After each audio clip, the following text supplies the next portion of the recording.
तीन तरह का जल शिव को समर्पित होता है और वो तीनों तरह के जल का अलग अलग भाव है महाराज। पहला जल सादा, घर से पानी लेकर गए, जल लेकर गए, शंकर को चढ़ाया, वो हमने घर का अपना एड्रेस बता दिया, भगवान शिव को जल चढ़ाकर अपने आनंद के लिए शंकर से कुछ प्राप्त कर लिया। दूसरा जल, जल के कलश में थोड़ा सा इत्र डालकर शंकर को जब समर्पित करते हैं तो महाराज घर में अगर कोई व्यक्ति बहुत रोगीला है, बहुत रोगीला, एक शिव महापुराण में, स्कंद पुराण में, नर्मदा पुराण में, भविष्य पुराण में, अग्नि पुराण में, नारद पुराण में, बरहा पुराण में, वामन पुराण में जितनी चीजें लिखी गई है एक एक प्रैक्टिकल कर देखो तो शिव महापुराण, स्कंद पुराण का यह भाव याद करिए कि एक लोटे पानी में इत्र मिलाकर, जल में इत्र मिलाकर, बहुत रोगीला व्यक्ति, बहुत बीमार व्यक्ति है, एक लोटा पानी उसका हाथ का स्पर्श कराकर शंकर को चढ़ाना प्रारंभ कर दीजिए। महाराज केवल 5 या 7 दिन चढ़ाओ और वो 7 दिन के बाद में उस बीमार व्यक्ति का क्रम देखिए कि उसमें कितना आराम लगा है। औषधि दवाई काम करना प्रारंभ करी कि ना करी। केवल इत्र समर्पित, इत्र का जल। तो पहला जल सादा, दूसरा जल है इत्र का, और महाराज तीसरा जल जो शिव महापुराण के अंतर्गत कहा गया है बेलपत्र का जल। तीसरा जो जल है वो बेलपत्र का जल है। बेलपत्र का जल कैसा? तो महाराज शिव महापुराण की कथा कहती है कि जल के पात्र में एक बेलपत्र अंदर डालकर उस जल के पात्र को ले जाकर शिव को समर्पित करना, अर्थात अपनी मन की कामना भगवान शंकर से कह देना, केवल बेलपत्र के माध्यम। बोलना नहीं है हमको, कुछ हमें कुछ कहना नहीं है। 3 तरह का जल का जो व्याख्यान वर्णन किया गया, एक सादा जल जो भगवान को कहा, आपने अपना एड्रेस बता दिया, आपने अपने मन का भाव बता दिया। इत्र का जो जल चढ़ाया गया वो केवल रोग मुक्ति के लिए चढ़ाया गया। और तीसरा बेलपत्र, अगर उस जल में एक बेलपत्र भी पड़ी हुई है और वो बेलपत्र पड़ा हुआ जल आप जिस भाव से चढ़ा रहे हो, जिस कामना से चढ़ा रहे हो, शंकर वो कामना आपकी पूर्ण कर देते। और लिंग पुराण को अगर आप पढ़ेंगे तो उसमें पाएंगे कि लिंग पुराण के अंदर लिखा है कि आप शंकर को अगर जल भी नहीं चढ़ाएं, आप शंकर को वस्त्र भी नहीं चढ़ाएं, आप शंकर को फूल भी ना चढ़ाएं, आप बेलपत्र भी ना चढ़ाएं, अगर शंकर को आपने कुछ भी ना चढ़ाया तो केवल शंकर के मंदिर में 2 क्षण जाकर उस शिवलिंग के सम्मुख में बैठ जाओ, कुछ मत बोलो, केवल मौन होकर उसको निहार लो, केवल मौन होकर निहार लो। बहुत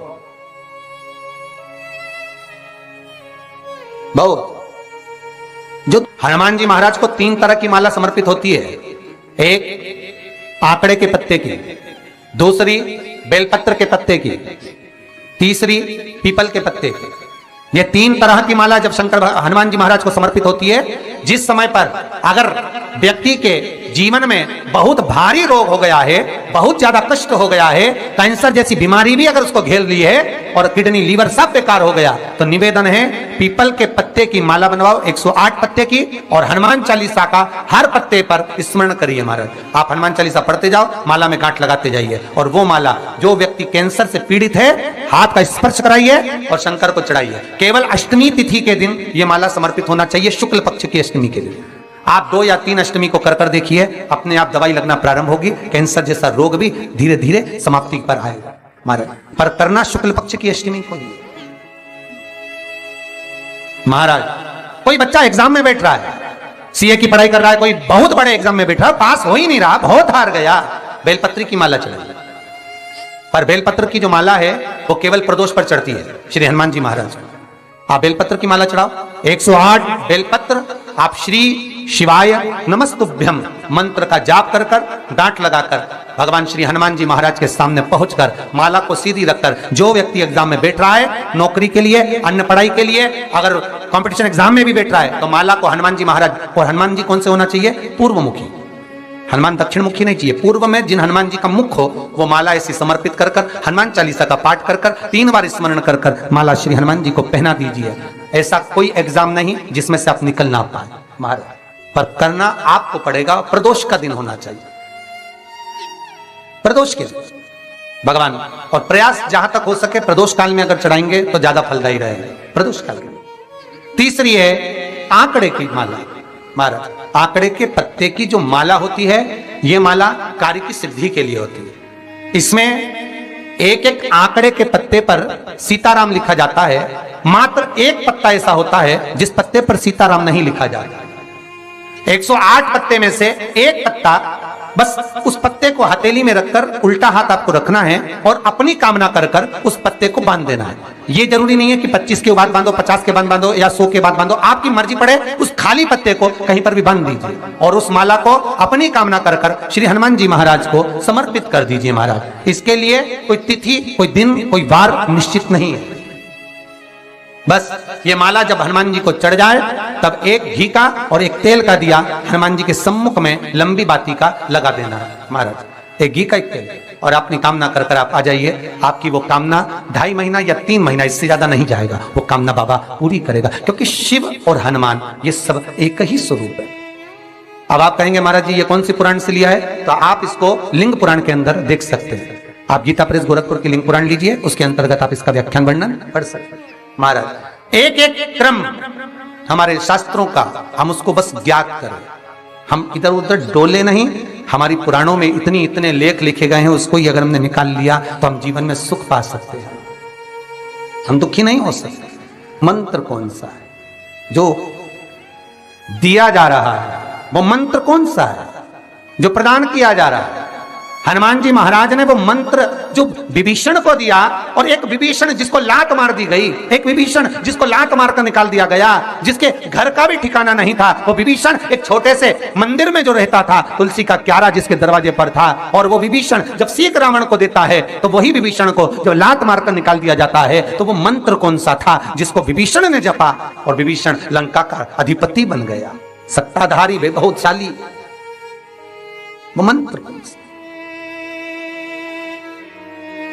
केवल एक मंत्र जो श्री हनुमान जी महाराज ने विभीषण को दिया महाराज, वो मंत्र कोई दूसरा नहीं था, केवल भगवान का नाम विभीषण को प्रदान किया था। क्यों? क्योंकि विभीषण के दरवाजे पर जब हनुमान जी महाराज पहुंचे थे,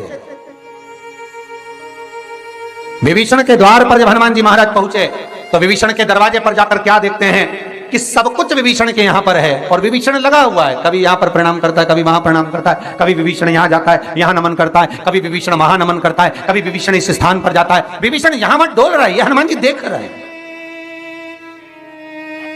घर में दिखाया तो वास्तु दोष है, क्या करें? पाइप तोड़वा के इधर का इधर कर दो, सीढ़ी तोड़वा के इधर कर दो। राशि में दिखवाया तो ग्रह दोष है। सारे दोष मनुष्य को नजर आते हैं और सब कुछ कर लेता है वो, पितृ दोष के लिए भी, वास्तु दोष के लिए भी, ग्रह दोष के लिए भी, पर मनुष्य को सारे दोष नजर आते हैं। जब दुख आता है बस एक दोष नजर नहीं आता अपने कर्मों का कि पहले क्या कर कर आया है, वो भी तो दिखवाओ किसी महाराज से।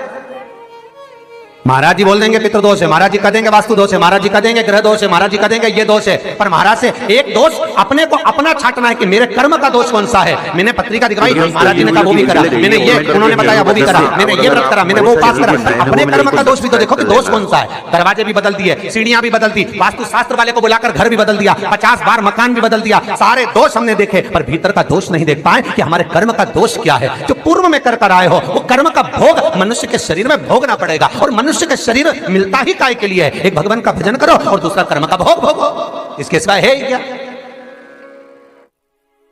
का शरीर केवल 2 कारणों से मिला है, एक कर्म का भोग भोगने के लिए और एक भगवान का भजन करने के लिए। तो कर्म का भोग भी भोगना और भगवान का भजन भी करना है, तो क्यों करना है? तो शिव महापुराण की कथा कहती है कि जितना तुम भजन करते रहोगे तो ये दुख जो आता है ये धीरे धीरे कटता रहेगा, बस भजन से दूर मत होना।